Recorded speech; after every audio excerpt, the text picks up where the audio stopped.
Hello students, इस video में हम सेकेंड पार्ट के रिमेनिंग पार्ट के वीडियो का हिंदी एक्सप्लेनेशन करेंगे। But if he won't eat he will die, she answered. लेकिन जो प्रिंसेस सेप्टेम्बर होती है वो कहती है कि अगर वो खाना नहीं खाएगा बर्ड तो मर जाएगा। That would be very ungrateful of him, they said. तो जो राजकुमारियाँ होती कहती हैं तो ये तो बहुत ही एहसान फरामोश होगा वो अगर वो ऐसा सोचता है।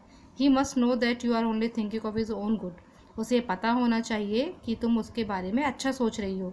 If he is obstinate and dies it will serve him right and you will be well rid of him. Obstinate means होता है जिद्दी। तो वो राजकुमारियाँ कहते हैं अगर वो इतना जिद्दी है और मर जाता है तो ये उसके लिए अच्छा ही होगा और तुम्हें भी उससे छुटकारा मिल जाएगा। September didn't see how that was going to do her very much good, but they were 8 to 1 and all older than she, so she said nothing.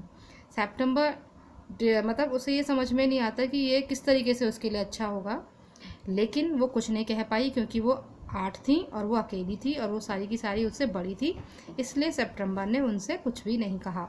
Perhaps he will have got used to this cage by tomorrow, she said. वो कहती है कि शायद कल तक वो इस पिंजरे का आदी हो जाए। And next day when she awoke she cried out good morning in a cheerful voice. She got no answer. She jumped out of bed and ran to the cage. She gave a startled cry, for there the little bird lay. और अगले दिन जब वो जागी तो उसने cheerful voice का मतलब खुशनुमा आवाज़ से उसने बोला, प्यार से उसने बोला गुड मॉर्निंग, लेकिन उसे कोई आंसर नहीं मिला। तो वो बेड से जंप करके उतरी और केज की तरफ भागी।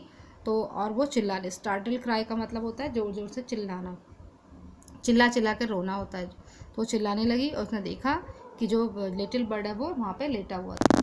हाँ, तो जो लिटिल बर्ड होता है वो केज की बॉटम पे लेटा हुआ था ऑन हिज साइड, एक साइड में, विद हिज आइज क्लोज, उसकी आंखें बंद थी, and he looked as if he were dead, और ऐसा लग रहा था कि जैसे कि वो मर चुका था। She open the door and putting her hand and lifted him out. तो उसने पिंजरे का दरवाज़ा खोला, उसको अपने हाथ से बाहर निकाला। She gave a sob of relief for she felt that she little heart was beating still. और वो जो सुबह सोप का मतलब होता है जब हम रोने के बाद हम थक जाते हैं तो सुबकते हैं ना, तो उसको थोड़ा सा राहत मिलती है जब उसे महसूस होता है कि जो बर्ड है उसका हार्ट जो है अभी भी बीट हो रहा है, मतलब वो जिंदा है।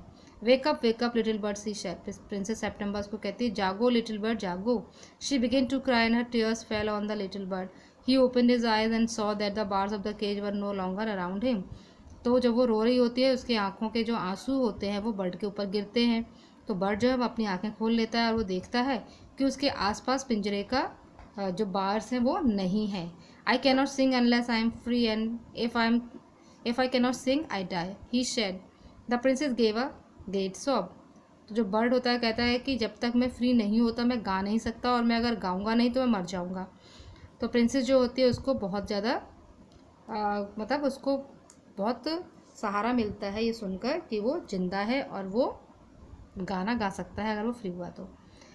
Then take your freedom, she said. I shut you in a golden cage because I loved you and wanted to have you all to myself. वो कहती है ठीक है, तो तुम अपनी स्वतंत्रता, अपनी फ्रीडम को वापस ले लो।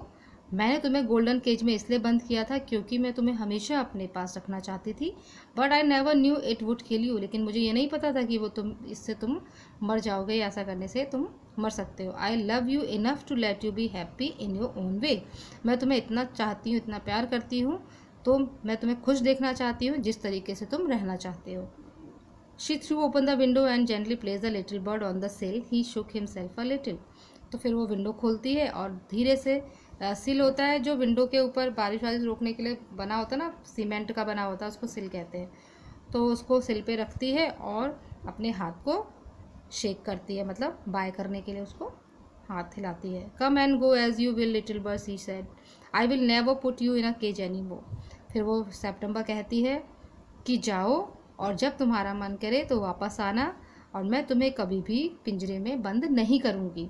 I will come because I love you, the little princess said the bird. तो बर्ड भी कहता है लिटिल प्रिंसेस मैं ज़रूर आऊँगा क्योंकि मैं तुम्हें प्यार करता हूँ।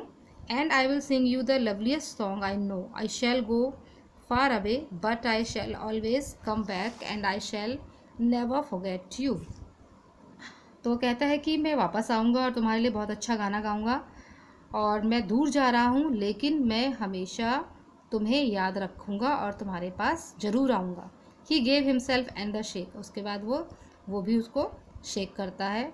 Good gracious me how stiff I am, he exclaim, तो कहता है कि मैं कितना कितना स्टिफ था।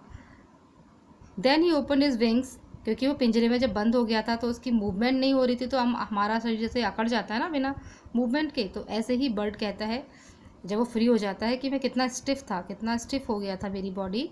Then he open his wings and flew right away into the blue, और उसके बाद वो अपने विंग्स को खोलता है और ऊपर आकाश में, नीले आकाश में उड़ जाता है। But the little princess burst into tears, for it is very difficult to put the happiness of someone you love before your own, and with her little bird far out of sight she felt all of sudden very lonely. लेकिन जो little princess थी वो तो खुश हो गया था bird, लेकिन लिटिल प्रिंसेस जो थी वो उसकी बस्ट इनटू टीयर्स का मतलब आंसू उसके निकल पड़े, वो रोने लगी, क्योंकि ये बहुत मुश्किल होता है जब आप किसी को चाहते हो और वो तुम्हें छोड़कर चला जाता है। तो वो जो बर्ड भी थी वो उससे दूर चली गई थी। Bird far out of site she felt, और जब तक वो देख रही थी उसको वो खुश थी, लेकिन जब उसकी आंखों से दूर हो गया तो उसे ऐसा लगा कि वो बिल्कुल अकेली हो चुकी है। When her sister knew what had happened, they mocked her and said that the little bird would never return. और जब उसकी बहनों को ये पता चला कि क्या हुआ है तो दे मॉक्ड हर, मतलब उसकी नकल करने लगी, चिढ़ाने लगी उसको वो, और कहने लगी कि लिटिल बर्ड जो है वो अब कभी वापस नहीं आएगा। But he did at last, लेकिन वो आया। And he sat on September shoulder and ate out of her hand and sang her the beautiful song he had learned while he was flying up and down the fair places of the world. लेकिन वो वापस आया, उसने बहुत सुंदर गाना गाया जो उसने सीखा था जब वो आकाश में ऊपर नीचे उड़ रहा था और संसार में नई नई जगह पे जा रहा था। तो उसने जो गाने सीखे थे वो उसने प्रिंसेस को सुनाए। September kept her window open day and night so that the little bird might come into her room whenever he felt inclined, and this was very good for her, so she grew extremely beautiful. सितंबर जो थी वो हमेशा अपनी window को दिन और रात खुला रखती थी, क्योंकि बर्ड जो है वो कभी भी उसके कमरे में आ जाता था जब उसको आना होता था, जब उसकी मर्जी होती थी तब वो अंदर आ जाता था। And this was very good for her, और ये उसके लिए बहुत अच्छा हुआ, जिससे कि वो बहुत ही सुंदर, जब वो बड़ी हुई तो बहुत ही सुंदर हुई, मतलब वो देखने में भी सुंदर थी और उसका हार्ट भी बहुत सुंदर था। And when she was old enough she married the king of Cambodia and was carried on a white elephant all the way to the city in which the king lived.